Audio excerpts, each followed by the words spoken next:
Okay, I think we need to take this snowball. Drop. Damn it. Alright. I'm the platformer game design. I can beat this. I have like a famous YouTube channel. Okay. Oh. This is the one. This is the one.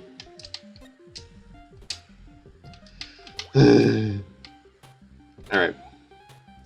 No more joking around. Oh! Oh! Oh!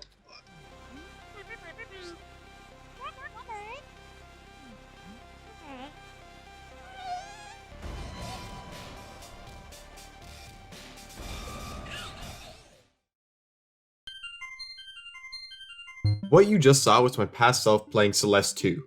Kind of. The Celeste we all know and love came from way back in 2018, and is without question one of the most popular and important indie games of the last 10 years. It proved that people still enjoy simple games when they have well executed and utilized mechanics and a relevant story. Celeste could be written up as just another platformer calling back to the classics with its pixel art style, but I think to say that would be missing the point. Celeste was so successful and beloved by players because its message was so applicable. Anyone can overcome their challenges if we support each other and keep trying both physically and emotionally. Anyone can relate to Madeline's struggles, and the cute on-the-nose way the story is told is something I can respect. It's like the antithesis of Dark Souls. Both games ask you to keep pushing yourself, but where Dark Souls is punishing, Celeste is supportive. Both of these choices are good in their own way, but we're getting a little sidetracked, so yeah. Then there's Celeste 2, a game that has surprisingly flown under the radar of most people. The story behind this game is a little complicated, so let's get into it. Welcome everyone to the Secret Celeste 2 you probably never heard of, and the Pico 8 game engine.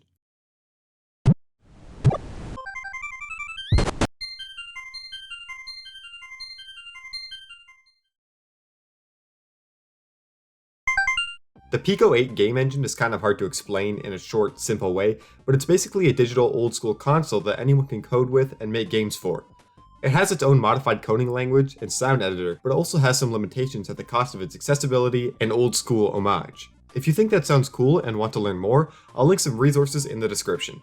Anyways, there's a whole community surrounding Pico 8 that makes getting into the game engine a really positive experience for developers and players.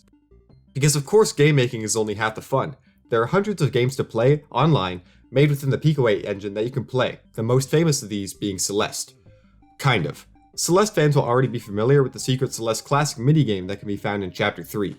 This was actually an early ideas test of Celeste that was made in 4 days for a game jam within the Pico 8 game engine. It's actually really neat to compare the mechanics of these different games. For example, you can see how the strawberry challenges and room-by-room structure of levels were constructed in a similar way.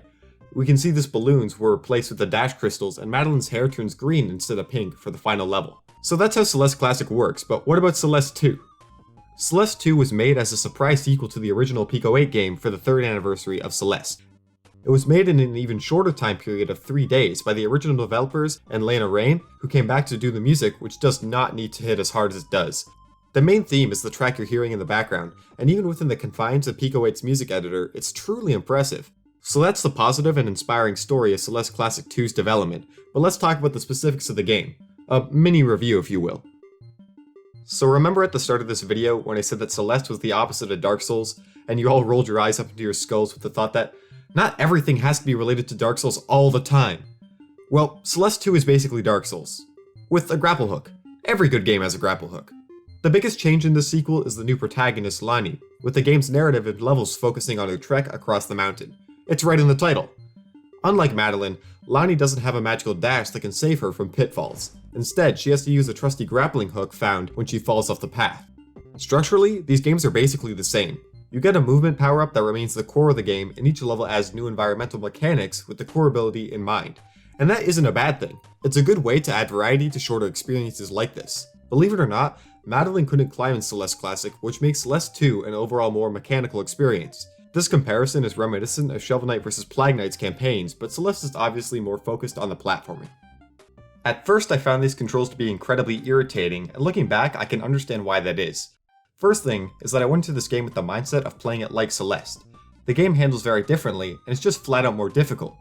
If I had to rank it, I would say it's about as hard as a mid-level B-side, and that goes against Celeste's ideology of slowly introducing the difficulty so that anyone could beat it.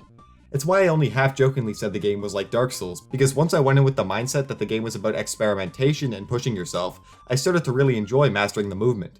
There's a trick that is only required for the final jump of the game, but it can be applied to earlier levels to make it through the challenges even faster.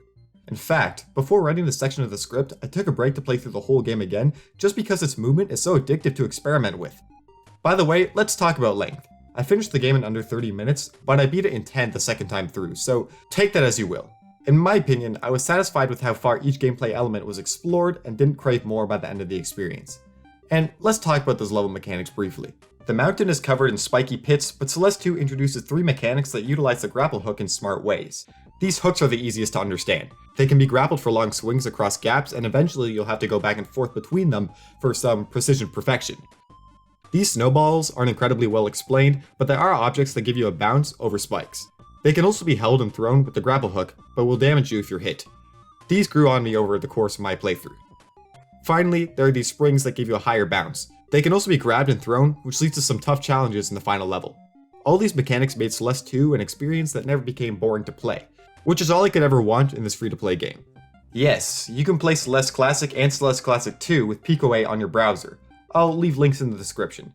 These are high-quality experiences that are worth your time. So, that's the story of the Secret Celeste 2, but I hope some of you end up exploring Pico 8 as well. There are lots of great games in there, including some great demakes like Low Knight, a Hollow Knight demake that is surprisingly fun. Enjoy Celeste 2, and happy game making, everyone!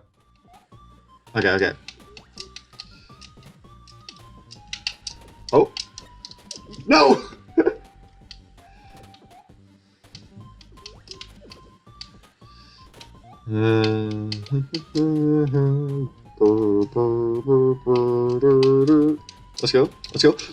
Let's go! Holy! Okay, we can do this. Damn it! No.